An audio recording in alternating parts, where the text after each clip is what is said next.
Make sure मैंने कहा आपकी नाइट की वैल्यू मालूम हो। आमीन। क्योंकि दूसरे लोगों के लिए नाइट का मतलब है मस्ती, नाइट का मतलब है सोना, नाइट का मतलब है अपने शरीर को आराम देना, लेकिन हमारे लिए वो मकसद अलग है। नाइट का मतलब है खुदा के साथ कम्युनिकेट करना, उसके साथ बात करना, उसके दर्शनों को लेना, उसकी आवाज को सुनना, स्ट्रेटेजी को लेना जो परमेश्वर ने आपके लिए रखी हुई है, और उसकी बरकत को लेना। कब सुलेमान ने बुद्धि पाई बताओ मेरे को? हाँ, रात को। असली रात को के सपने में, सपने में उसने कुर्बानियां चढ़ाई इतनी कि परमेश्वर खुश हो गया। परमेश्वर रात को आए, बोले सुलेमान क्या चाहिए? सपने में बात कर रहा है परमेश्वर से। सपने में आदमी बात कैसे कर सकता है? मेरे को ये बात बताओ। परमेश्वर अगर सपने में आके आपसे पूछे तो आप बात कैसे कर सकते हैं? अगर आप सोने से पहले तैयारी करें तो आप सपने में बात कर सकते हैं, लेकिन सोने से पहले तो लड़कियां याद करके तुम सोते हो कि किसको टक्कर मारी आज, किसको नहीं मारी, किसको देखा है, किसको नहीं देखा, किसके साथ चैटिंग की है, किसके साथ रह गई है, किसने आंख में टक्का किया, किसने नहीं किया। तो सपने में परमेश्वर बात क्या करेगा तुमसे? सपने में परमेश्वर बात करेगा अगर तुम रेडी हो। सुलेमान रेडी होकर सोया कि मैं इतनी बड़ी प्रजा का न्याय कैसे करूंगा? लाखों लोग हैं मेरे सामने, मुझसे उम्र में ज्यादा हैं, मैं इन लोगों के साथ बात कैसे करूंगा? हे परमेश्वर दया कर, दया कर, दया कर, दया कर, दया कर कर कर, कर सो गया। आप प्रेयर में सोएंगे, आप फास्टिंग में सोएंगे, आप मेडिटेशन में सोएंगे, आप यीशु मसीह के लहू को याद करते करते सोएंगे, जिंदगियां बदल देगा वो आपके परिवारों की। लेकिन अगर हमारा सोना सही नहीं है, क्योंकि आपके शरीर को रेस्ट की जरूरत है, लेकिन आज जो विषय मैं आपसे बात कर रहा हूं, मैं कह रहा हूं क्या आप तैयार हैं? रात को सुनो मेरी बात, दानियल 2 उसकी 19 आयत, वे भेद दानियल को रात के समय, फिर से बोलो रात के समय। भजन संहिता 17 उसकी 3 आयत, Thou hast proved my heart, तूने मेरे हृदय को जांचा है। Thou hast visited me, तूने रात को मुझे कहा क्या किया है? विजिट किया है। कब किया है? रात को। हिंदी में लिखा तूने मुझे देखा है। हम इंग्लिश बोलते हिंदी दोनों छोड़ दो, इब्रानी भाषा में लिखा तूने रात को मुझे पकड़ यानी देखा है, विजिट किया है। इब्रानी भाषा में लिखा तूने रात को मुझे विजिट किया है। प्रेरितों के काम 18-19, परमेश्वर ने एक रात दर्शन में, एक रात, पौलुस से भी परमेश्वर रात को बात कर रहा है। लूका 6:12 यीशु मसीह बाइबल कहते हैं कि प्रार्थना करने के लिए पहाड़ पर गए और सारी रात प्रार्थना की। मत्ती 32 उसकी 24 आयत, याकूब अकेला रह गया और सारी रात प्रार्थना की और मल्ल युद्ध किया यानी प्रार्थना की। अब मुझे ये बात समझनी है कि नाइट नॉन क्रिश्चियंस के लिए अलग हो सकती है, पर फॉर क्रिश्चियन नाइट का मतलब है एक ऐसा टाइम जब आप अपने कर्ता से, आप अपने बनाने वाले से, आप अपने प्रेम करने वाले से, आपके लिए जिसने कुर्बानी दी, जो आपका परमेश्वर है, आप उससे बात कर सकते हैं उस रात को। कम्युनिकेशन पॉइंट है वो, कम्युनिकेशन टाइम है वो। रात वो समय है जब सुपरनैचुरल नेचुरल से मिलता है, जब ईश्वरीय शक्ति आपकी बॉडी के ऊपर उतरती है, आपको मालूम होता है। मैंने ऐसे गवाहियां देखी, संडे चर्च में आते, थर्सडे चर्च में आते हैं, प्रार्थना रिसीव किया, आमीन कहा, और रात को जब अपने घर में गए, सपना आया कि आप मेरे सपने में आया, आपने लेहन, मैंने थोड़ी लेहन किया सपने, मैं तो अपने घर में हूं, वो स्वर्गदूत है, मेरे सपने में लेहन किया। और जब मैं सुबह उठी, मैं प्रेग्नेंट थी, मैं पेट से हील था, मैं ब्रेन में हील था। ये क्या था? ये कम्युनिकेशन था रात के समय जो परमेश्वर ने आपके साथ किया। मेक श्योर कि नाइट लाइफ आपकी बेस्ट हो। लोग नाइट बोलते हैं, गोवा चलते हैं, वहां नाइट लाइफ अच्छी है, वहां डिस्को जाएंगे, वहां डांस करेंगे, बार में जाएंगे।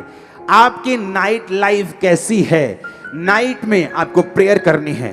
एक समय रखना है जब रात में आप प्रार्थना करने के लिए 1 घंटा चाहे जरूर उठें। एक समय रखना है कि प्रार्थना जब आपको सोने के लिए जाना है तो उससे कुछ देर पहले आप टीवी मोबाइल से दूर होकर आप प्रेयर करें फैमिली के साथ, उसके बाद आप जाएं।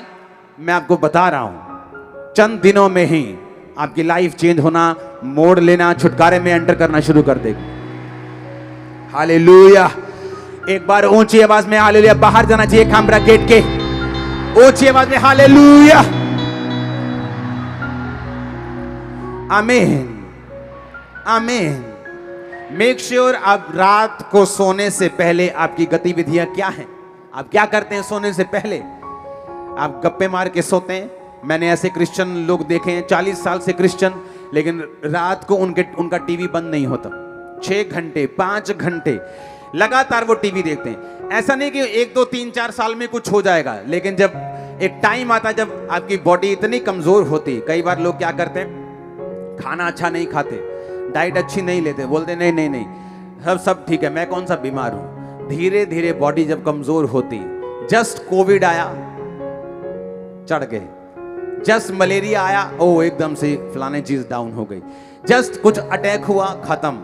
क्योंकि बॉडी की इम्यूनिटी आपने लो करके रखी है, आपने ध्यान नहीं दिया। आप बोलते हो मैं ठीक हूं, वो ठीक है कोई बात नहीं, लेकिन जब अटैक होता है तब मालूम होता है आपकी बॉडी में कितनी इम्यूनिटी है। उसी तरह से स्पिरिचुअल लाइफ है। आपकी लाइफ में कोई फर्क नहीं पड़ता, आप चलते जाते, लेकिन जब डेविल अटैक करता है, पता वो बंदा किथे गया, पता नहीं किथे चला गया, चढ़ गया जी, वो तो उड़ गया जी, वो तो दारू पींदा जी, हूं तो नशे करता है। क्योंकि इम्यूनिटी को बना के नहीं रखा आपने, सिस्टम बना के नहीं रखा आपने। स्पिरिचुअल इम्यूनिटी इतनी लो कर ली कि जब शैतान ने अटैक किया आप उसको सरवाइव नहीं कर सके। बाइबल कहती धर्मी पर भी मुसीबत आएगी और पापी पर भी मुसीबत आएगी। ना तो धर्मी मुसीबत आने से रोक सकता है, ना पापी मुसीबत आने से रोक सकता है। पर बाइबल कहती धर्मी 7 बार भी मुसीबत में पड़ेगा तो भी उठ खड़ा होगा, और पापी का क्या ठिकाना। आप फिर से खड़े हो जाएंगे, फिर से स्ट्रांग हो जाएंगे, फिर से गवाही देने योग्य हो जाएंगे, लेकिन पापी उन दिनों में आपको मिलेगा नहीं। ये आपने डिसाइड करना है। ये मेरा फैसला सी मैं अपने जीवन दे विच की करना, ये तुहाडा फैसला तुसी की करना। प्रेयर करनी है रात नू कि नहीं करनी, सोने तो पहला की करना है की नहीं करना, ये तुहाडा फैसला है, ये आपका फैसला, मेरा फैसला नहीं। मैंने अपनी लाइफ का फैसला करना है, आपने अपनी लाइफ का फैसला करना है। आमीन। इसलिए मैंने कहा छुटकारा मांगते सब हैं, पाते कम हैं। दौड़ते सब हैं, लेकिन गोल्ड मेडल वही लेके जाता है जिसने दिन रात एक किया हो, जिसने अपनी जीभ को काबू में रखा हो, जिसने सैक्रिफाइस किए हों। आज वो डॉक्टर्स जिनके पास आप जाते हैं और हजार रुपए 1-2 मिनट मिलने की आप फीस देते हैं, जब उनकी बुआ की शादियां होती तो वो ट्यूशन पढ़ने गए होते हैं, आंखों में मोटे मोटे चश्मे लग जाते हैं पढ़ पढ़ के, सुबह ट्यूशन शाम को ट्यूशन। लेकिन जब वो अपनी लाइफ में कहीं पहुंचते हैं, वो उनको सारा कुछ बैक आता है जो उन्होंने सैक्रिफाइस किया था। ऐसे ही क्रिश्चियन लाइफ है, मसीही लाइफ है।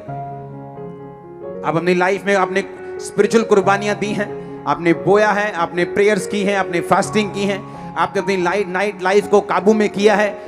आपकी लाइफ में रिजल्ट आएगा, मेडल आएगा, 100% आएगा, कोई रोक नहीं सकता इस। आमीन। परमेश्वर ने देखो, बाइबल कहती मूसा जब अपने हाथों को उठा के रखता था तो उसके लोग जीतते थे। जब मूसा के हाथ नीचे, मूसा जब थक जाता था, उसके हाथ नीचे थक गया, हाथ नीचे आते थे तो उसके लोग हारने लगते थे। वही परमेश्वर के लोग, वही तलवारें, सारा कुछ वही। जब मूसा के हाथ ऊपर थे तो इजरायली लोग जीतते थे, जब मूसा अपने हाथ नीचे करता था इजरायली लोग हारते थे। ऐसा नहीं कि वो यहोवा को मानते थे तो चाहे सारी रात सो जाएंगे, जो मर्जी करेंगे, और सुबह जाएंगे, उठेंगे, लड़ेंगे और जीत जाएंगे। परमेश्वर हमें ऐसा नहीं बनाना चाहता। वो हमें आलसी नहीं रखना चाहता, वो हमें इग्नोरेंट नहीं बनाना चाहता।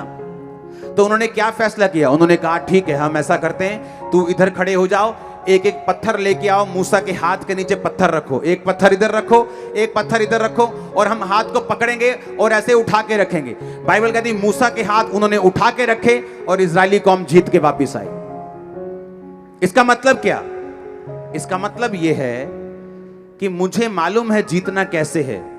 बिना लड़ाई के मैं जीत नहीं सकता हूं, पर मेरी लड़ाई जो है उसे करने के लिए मुझे योजनाएं बनानी पड़ेंगी। दिक्कतें आएंगी, बाजू थक गई, शरीर थक गया, उसका हल करना पड़ेगा। मेरे पास रूम नहीं है प्रेयर करने के लिए, मुझे हल करना पड़ेगा। टीवी, एक ही रूम में टीवी ऑन रहता है, मुझे इसका हल सोचना पड़ेगा। मुझे वो सारे हल सोचने पड़ेंगे और फिर मुझे वो लड़ना पड़ेगा, अगर मुझे जीत अपनी लाइफ में देखनी है तो। आमीन। कितने मेरी बातों को समझ रहे हैं? अपने आप हल नहीं होगा, मुझे वो हल निकालना पड़ेगा, मुझे वो सैक्रिफाइस करना पड़ेगा, मुझे वो कुर्बानी देनी पड़ेगी, और फिर परमेश्वर का छुटकारा मेरी जिंदगी में होगा। हमारी नाइट लाइफ जब तक हमारे काबू में नहीं आएगी, हम इसको पकड़ नहीं लेंगे और बिब्लिकल तरीके से अगर नहीं बिताएंगे, मैं आपको बता रहा हूं, आप बड़े से बड़ी पदवी पे क्यों ना हो, छुटकारा आपके परिवार में कभी नहीं आ सकता। आप क्रिश्चियन हो सकते हैं, स्वर्ग भी जा सकते हैं, ये नहीं कि स्वर्ग मिस हो जाएगा आपसे, लेकिन जिस छुटकारे की मैं बात कर रहा हूं, वो छुटकारा जो आपके परिवार को, आपको मालूम है, चाहिए, आपके शरीर को चाहिए, आपकी बॉडी को चाहिए, आपके फाइनेंस को चाहिए, आपके परिवार को चाहिए, वो आपकी लाइफ में एंटर नहीं कर सकता। अपने पड़ोसी को बोलो, आज से रात को बिताना है परमेश्वर की आग के मुताबिक। आमीन। आमीन। ऊंचा बरकत तुम्हारी है चर्च।